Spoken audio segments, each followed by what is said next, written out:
السلام علیکم ورحمۃ اللہ وبرکاتہ۔ کیسے ہیں آپ سب لوگ؟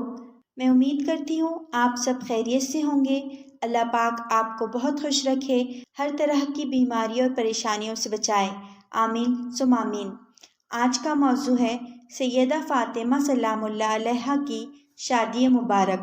ویڈیو آگے بڑھانے سے پہلے آپ سب سے گزارش ہے کہ پلیز میرے چینل کو لائک، شیئر اور سبسکرائب کر کے بیل آئیکن ضرور دبا دیجیے گا۔ تو چلیں آغاز کرتے ہیں۔ نحمد و نصلی علی رسولہ الکریم، اما بعد، فاعوذ باللہ من الشیطان الرجیم، بسم اللہ الرحمن الرحیم۔ سیدہ فاطمہ سلام اللہ علیہا کی جب نکاح کا موقع آیا تو بہت سارے لوگوں نے آقائے کریم صلی اللہ علیہ وسلم کی بارگاہ میں عرضی پیش کی۔ سرکار نے جب فرمایا مجھے وحی کا انتظار ہے، مجھے جب حکم ہوگا جس کے ساتھ تو اس کے ساتھ رشتہ طے ہوگا۔ صدیق اکبر آئے تو آپ نے ان سے فرمایا کہ مجھے وحی کا انتظار ہے۔ فاروق اعظم جب عرضی لے کر تشریف لائے تو آپ نے فرمایا مجھے اللہ کے حکم کا انتظار ہے۔ پھر صدیق و فاروق نے آپس میں مشورہ کیا کہ حضور اس معاملے میں وحی کے منتظر ہے۔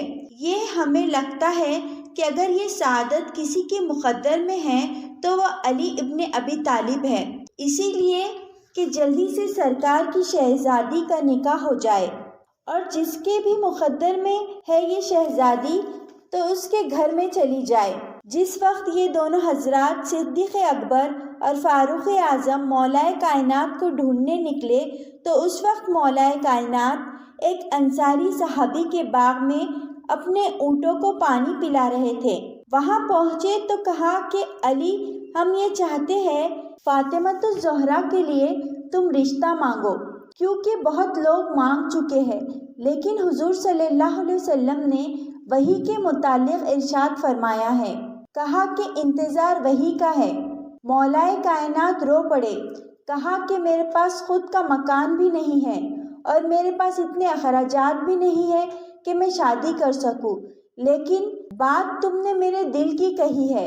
تو کہا کہ علی جاؤ اور اللہ کے رسول صلی اللہ علیہ وسلم کی بارگاہ میں مدعا پیش کرو۔ مولائے کائنات نکلے وہاں سے۔ اس دن حضور صلی اللہ علیہ وسلم حضرت سیدہ ام المومنین ام سلمہ رضی اللہ تعالیٰ عنہا کے مکان میں تھے۔ جیسے ہی مولائے کائنات نے اللہ کے رسول کے دروازے پر دستک دی تو حضرت ام سلمہ رضی اللہ تعالیٰ عنہا سے سرکار نے فرمایا، ام سلمہ دروازہ کھولو، اس لیے کہ آنے والا اللہ کا بھی محبوب ہے اور اللہ کے محبوب کا بھی محبوب ہے۔ سبحان اللہ۔ فرمایا یہ اللہ اور رسول سے محبت کرتا ہے اور اللہ اور اس کا رسول اس سے محبت کرتے ہیں، دروازہ کھولو۔ ام سلمہ فرماتی ہے میں نے پوچھا کون ہے؟ تو سرکار محمد صلی اللہ علیہ وسلم نے فرمایا علی ابن ابی طالب ہے، میرے چچا کا بیٹا ہے، ایک بہت بڑی مراد لے کر کے آ رہا ہے، اور اس سے پہلے جبرائیل مراد لے کر آ چکا ہے۔ ام سلمہ کہتی ہے کہ اس بات سے مجھے اتنی خوشی ہوئی کہ میں دوڑی دروازہ کھولنے کے لیے، اور ایسی بے احتیاطی میں دوڑی کہ میں گرتے گرتے بچی۔ اس دن میری خوشی کی انتہا نہ تھی، کیونکہ سرکار کی تمام ازواج مطہرات سیدہ فاطمہ سلام اللہ علیہا سے دل کی گہرائیوں سے محبت کرتی تھی۔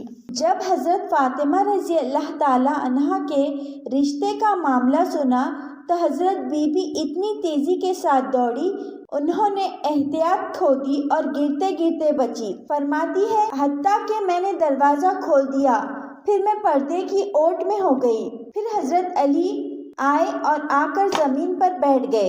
ام سلمہ اس حدیث کی راوی ہے، کہتی ہے زمین پر بیٹھ گئے اور زمین کی طرف دیکھنے لگے۔ سرکار نے پوچھا علی کیسے آئے ہو؟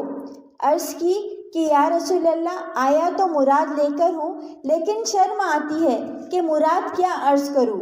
سرکار نے فرمایا تو دروازے پر تھا، جبریل میرے پاس آ چکا تھا۔ سبحان اللہ۔ اور جبریل نے آ کر فرمایا ہے کہ یا رسول اللہ آسمانوں پر اللہ نے علی و فاطمہ کا نکاح کر دیا ہے، آپ زمین کے اوپر ان کا نکاح کر دے۔ آقا نے پوچھا کیسا نکاح ہوا ذرا بتانا؟ تو فرمایا خطبہ پڑھنے کے لیے حضرت آدم علیہ السلام کو بلایا گیا تھا، 40,000 فرشتوں کو جمع کیا گیا تھا، اور ایجاب و قبول راحیل فرشتے نے کروایا ہے، اور عرض کیا کہ یا رسول اللہ وہ جو جنت کے میوے بٹے ہیں میں اس میں سے کچھ لایا ہوں۔ پھر آپ صلی اللہ علیہ وسلم نے فرمایا کہ علی جاؤ اور جا کر سب کو دعوت دے دو اور جمع کر دو، آسمانوں پر یہ معاملہ ہو چکا ہے تاکہ زمین پر یہ معاملہ ہو جائے۔ پھر رسول صلی اللہ علیہ وسلم نے فرمایا کہ اے علی، فاطمہ کے مہر کے واسطے تمہارے پاس کیا ہے؟ حضرت علی نے عرض کیا حضور صلی اللہ علیہ وسلم میری دنیاوی حالات سے بخوبی واقف ہے کہ میرے پاس مال و دنیا میں صرف ایک ذرہ ہے، ایک تلوار ہے اور ایک اونٹ ہے۔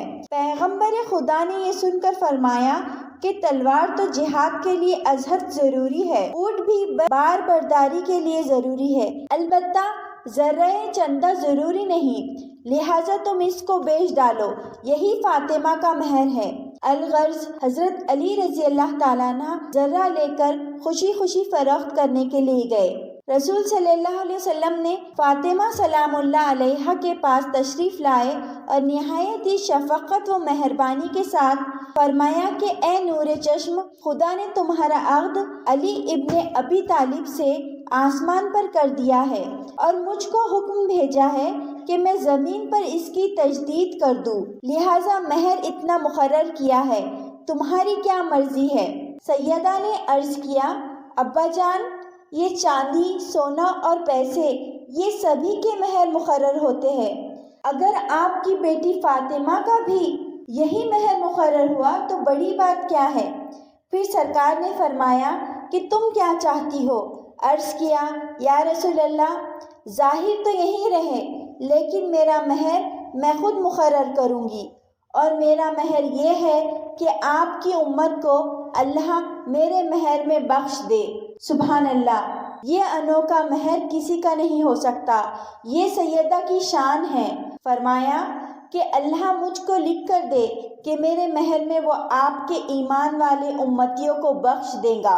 ادھر سیدہ عرضی لگا رہی ہے، ادھر ریشم کے کپڑے پر نور کے قلم سے اللہ نے یہ تحریر لکھ کر جبرائیل امین کے ہاتھوں سے روانہ فرما دی، محبوب فاطمہ کے مہر میں آپ کی امت کو بخشا جائے گا۔ جب وہ تحریر سیدہ فاطمہ سلام اللہ نے دیکھی اور وہ تحریر اپنے ہاتھ میں لی، وہ ریشم کا جنتی کپڑا اور اس کو لپیٹ کر خوشی خوشی اپنے پاس رکھ لیا، اور پھر کہا کہ جب میں دنیا سے رخصت ہو جاؤں تو یہ کپڑا میرے کفن میں رکھ دینا، تاکہ قیامت کے دن میں اپنے بابا کی امت کے حوالے سے اپنی اللہ کے بارگاہ میں یہ رخا پیش کروں گی کہ اللہ تو نے وعدہ کیا تھا کہ فاطمہ کے مہر میں نے اپنے محبوب کی امت کو بخش دیا ہے۔ سبحان اللہ، سبحان اللہ۔ اس کے بعد آپ نے اپنی ازواج کو حکم دیا کہ گھر میں شادی کا انتظام کرو، کہہ کر رسول صلی اللہ علیہ وسلم باہر تشریف لائے۔ اتنے میں حضرت علی ذرہ فروخت کر کے آ گئے اور اس کی قیمت 500 درہم رسول صلی اللہ علیہ وسلم کی خدمت میں پیش کی۔ جزاک اللہ خیرہ۔ اسی طرح کی انفارمیٹیو ویڈیوز کے لیے جڑے رہے میرے یوٹیوب چینل دینی معلومات کے ساتھ۔ اپنا بہت سارا خیال رکھیے، دعاؤں میں یاد رکھیے۔ اللہ حافظ۔